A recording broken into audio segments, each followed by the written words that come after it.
Hello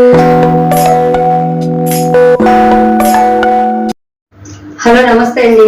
ఈరోజు నేను మాగాయ పచ్చడి తయారు చేసే విధానం చూపిస్తాను. దానికి కావాల్సిన పదార్థాలు చేసే విధానం చూద్దామండి. స్టవ్తో పని లేకుండా చాలా రుచికరమైన మాగాయ పచ్చడి అనమాట ఇది.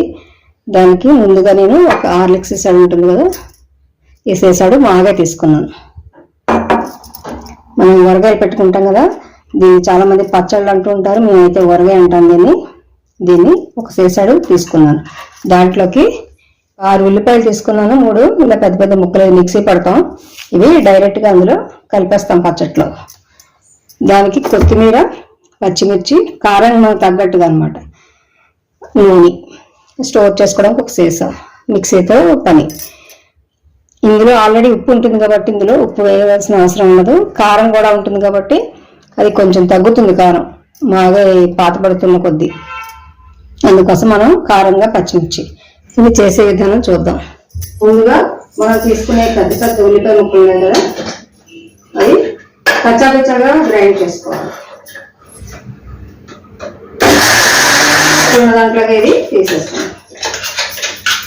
ఇదే దాంట్లోకి మనం తీసుకున్న పచ్చిమిర్చి, చెప్పడం మర్చిపోయాను, కొత్తిమీర పచ్చిమిర్చి కూడా పొడిపోలాడుతూ ఆరబెట్టేసుకోవాలి తడి లేకుండా, అయితే పచ్చడి పాడవుతుంది.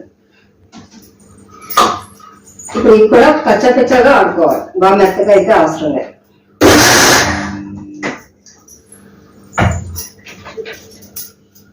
ఇలా కచ్చాపచ్చాగా ఆడితే సరిపోతుంది. ఇది కూడా కంచంలో వేసేస్తాను. కొత్తిమీర ఇలా తిరగదు కాబట్టి కొద్దిగా ఆయిల్ వేస్తున్నాను.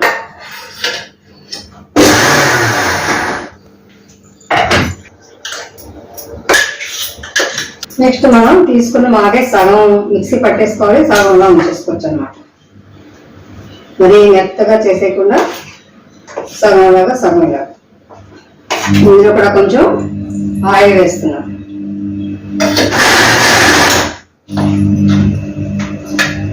తీసుకున్న మాగాయని సగం మెత్తగా నలిపాను, ఇంకా సగం యాజిటీజ్గా అలా ఉంది. కొత్తిమీర మెత్తగా చేసుకోవాలి, ఉల్లిపాయలు ఇలాగా, పచ్చిమిర్చిని కచ్చపచ్చగా కొట్టుకోవాలి మిక్సీలో. ఈ తగిన ఉల్లిపాయలు ఇలాగా ఉండాలి. ఇవన్నీ ఇందులో కలపడానికి సరిపోదు కాబట్టి ఒక పెద్ద ప్లేట్ తీసుకుని ఇవన్నీ అందులో వేసేసుకుంటున్నాం. ఆడపెట్టుకునేవన్నీ ఇందులో వేసేసాను. ఇందులోనే ఈ ఆయిల్ పట్టేస్తుంది. అలాగే మనం మిగిలిన మాగాయ కూడా ఇందులో వేసేస్తున్నాం. ఇది బాగా మిక్స్ చేసి గాజు సీసాలో స్టోర్ చేసుకోవడమే. ఇప్పుడు గాజు సీసాలో వేసేస్తున్నాం. ఎంతో రుచికరమైన ఈ మాగాయ పచ్చడిని ఇలా తయారు చేసుకోవాలి. ఇది స్టవ్తో పని ఉండదు, మన ఇంట్లో ఎప్పుడు మాగాయ అనేది ఉంటుంది కాబట్టి దానికి ఉల్లిపాయలు, పచ్చిమిర్చి, కొత్తిమీర, కొద్దిగా నూనె యాడ్ చేసుకుని మనం ఇలా పచ్చడి చేసుకోవడం వల్ల చాలా బాగుంటుంది. ఇందులో వేసిన ఉల్లిపాయ ముక్కలు ఎక్కువ రోజులు అయ్యే కొద్దీ ఊరి చాలా బాగుంటాయి, టేస్టీగా ఉంటుంది. ఇది మా ఇంటిల్లిపాలకి చాలా ఇష్టమైన చట్నీ. కావాలనుకుంటే కనుక ఇలాగ కొద్దిగా పెరుగు తీసుకుని ఆ పెరుగులో ఇదే పచ్చడిని కొద్దిగా కలుపుకుంటే అది మాగాయ పెరుగు పచ్చడి అవుతుంది అనమాట.